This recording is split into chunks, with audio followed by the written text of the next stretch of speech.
చేయాలి అంటే మరి బీజేపీ అనుకున్నటువంటి టార్గెట్స్ ఏవైతే పెట్టుకుందో ఎన్నికల ముందు మేనిఫెస్టోలో కొన్ని చెప్పారు, ఎన్నికల ప్రచారంలో కొన్ని చెప్పారు, అవి చేయగలుగుతారా? ఓకే, అది పెద్ద ప్రశ్న. Yes sir, yes sir. మళ్ళీ వస్తాను నేను మీ దగ్గరికి. కృష్ణాంజనేయులు గారు, బలరాం గారు నమస్తే. ప్యానల్ మెంబర్స్ అందరికీ నమస్కారం. ఎస్. పూడి తిరుపతిరావు గారు ఈ రాత్రికి ఏదైనా జరగచ్చు అని చెప్తున్నాడు. ఏం జరిగింది రాత్రికి? ఏమన్నా 400 సీట్లు పెరిగితే ఏంటి? పొద్దుటి నుంచి లేనిది రాత్రికి ఏమైనా జరుగుతాయి? రాత్రి ఏదో చేసేస్తాము అంటే ఏం చేయటానికి లేదులేండి.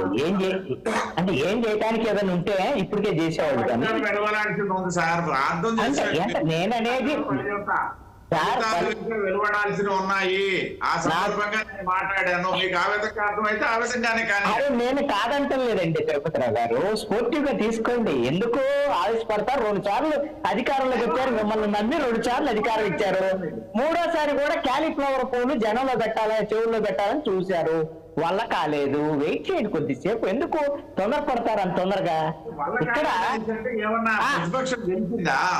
అందుకని చెప్తానండి ఏం జరిగిందనేది అందరికీ తెలుసు. నేను కూడా మీకు అర్థమయ్యేటువంటి భాషలో చెప్తాను మీకు కూడా.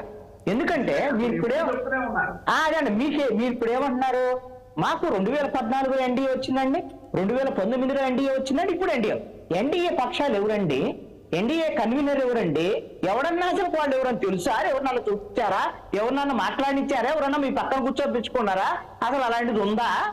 ఇప్పుడు ఎప్పుడైతే మీరు ఓడిపోతున్నాం అనేటువంటి క్లారిటీ వచ్చిన తర్వాత ఆంధ్రాలో చంద్రబాబు నాయుడు, అక్కడ బీహార్లో నితీష్ కుమార్, వీళ్ళందరినీ కలుపుకున్న తర్వాత మీరు ఓడిపోతారని మీకు ముందే తెలుసండి, జనానికి తెలియదు పాపం. అందుకని వీళ్ళందరినీ కలుపుకొని పాత వాళ్ళందరినీ పెట్టుకొని ఇప్పుడు మీరు చచ్చి చెడి అధికారంలోకి రావటం అంటారు దీన్ని. ఇది మీ బలం కాదు. ఖచ్చితంగా ఇది కాంగ్రెస్ పార్టీ బలహీనత. అదే విధంగా ఇప్పుడు లక్ష్మణ్ గారు చెప్పినట్టుగా ఎవరైతే రీజనల్ పార్టీస్, మమతా బెనర్జీ కావచ్చు, అదే విధంగా కేజ్రీవాల్ కావచ్చు, అదే విధంగా అఖిలేష్ యాదవ్ కావచ్చు, వీళ్ళందరి మధ్య ఐక్యత లేకపోవటం అనేటువంటి ఒకే ఒక అంశం మీద ఈ రోజున 3వసారి అత్యవసర సీట్లతో బీజేపీ అధికారంలోకి రావద్దు. అది బీజేపీ కాదండి, ఎన్డీఏ. నేనంటాను ఈ రాత్రికి ఒకటి జరగవచ్చు అని నేను అంటాను. మీరు దానికోసం రెడీగా ఉండండి. ఏం జరగవచ్చు రాత్రికి అని అంటే, ప్రధానమంత్రిగా నరేంద్ర మోడీ స్థానంలో కొత్త అభ్యర్థి, ప్రధానమంత్రి అభ్యర్థి, ఎన్డీఏ కూటమి తరఫున కొత్త అభ్యర్థి రావడానికి అవకాశాలు ఉన్నాయి. ఇలాంటి మార్పు చేర్పులకు ఆ రాత్రి జరిగేదానికి అవకాశం ఉంటది. అందుకు మీరు అలర్ట్ గా ఉండండి. పొద్దుటకు తెలుసుకోవాలి. ఆ జోస్యం కాదండి, బాగుంది కాదు. మీకు మద్దతు లేదు పూర్తి స్థాయిలో. ఎవరు నిర్ణయిస్తారు ప్రధానమంత్రి అభ్యర్థిగా? అవును, మీకు 272 వచ్చినాయి అనుకోండి. ఇప్పుడు మీకు 272 వచ్చినాయా? మీ మ్యాజిక్ ఫిగర్ దాటారా? ఎన్డీఏకి వచ్చాయి. ఎన్డీఏ పక్షాలన్నీ కూర్చొని ప్రధానమంత్రి అభ్యర్థి ఎవరు, కన్వీనర్ ఎవరు, ఏంటి ఇంకొక ఆసక్తికరమైన విషయం చెప్తాను మీకు. ఇప్పుడు ఉంటాయండి. ఆ రోజున మీకు 300 సీట్లు, 303 సీట్లు ఉన్నాయి. మీరు డబ్బా కొట్టుకున్నట్టుగా 400 సీట్లు మీకు ఎన్డీఏకి రాలేదు, మీకు 370 సీట్లు రాలేదు. కాబట్టి గత రోజులు ఇప్పుడు అలాంటి సానుకూలత లేదు. అప్రమత్తంగా ఉండండి.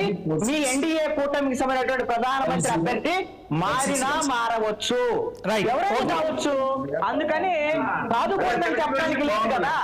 ఇక్కడ ఒకటి మాత్రం చెప్పదలుచుకున్నాను, ఆంధ్రప్రదేశ్ కి మంచి రోజులు రాబో. అదేంటి అంటే, ఆంధ్రప్రదేశ్ కు సంబంధించినటువంటి విషయంలో ఇప్పటి వరకు 10 ఏళ్లు పూర్తి మెజారిటీ ఉంది కాబట్టి, మొదటి వాళ్ళ మిత్రపక్షం తెలుగుదేశం ఉన్నప్పటికీ కూడా రాష్ట్రానికి అన్యాయం చేసినటువంటి బీజేపీ, ఆ తర్వాత ఎలాగో పూర్తి మెజారిటీ వచ్చింది కాంగ్రెస్, వైఎస్ఆర్ కాంగ్రెస్ పార్టీ, మా సహకారం లేకుండా వాళ్ళు వచ్చారు కాబట్టి మేమేం చేయలేకపోతామని జగన్మోహన్ రెడ్డి చేతులు ఎత్తినటువంటి పరిస్థితి. ఇప్పుడు జుట్టు దొరికింది ఎవరికి? చంద్రబాబు నాయుడికి, పవన్ కళ్యాణ్ కి, నరేంద్ర మోడీ, బీజేపీ జుట్టు దొరికింది.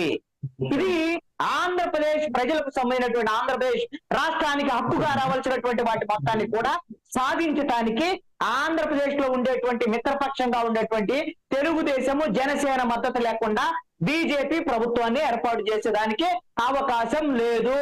కాబట్టి కండిషన్స్ మీరు ఏదైతే ఉన్నాయో రాష్ట్రానికి హక్కుగా రావాల్సినటువంటి పోలవరానికి పునరావాస ప్యాకేజీ, అమరావతికి సంబంధించినటువంటి విషయంలో నిధులు, అదే విధంగా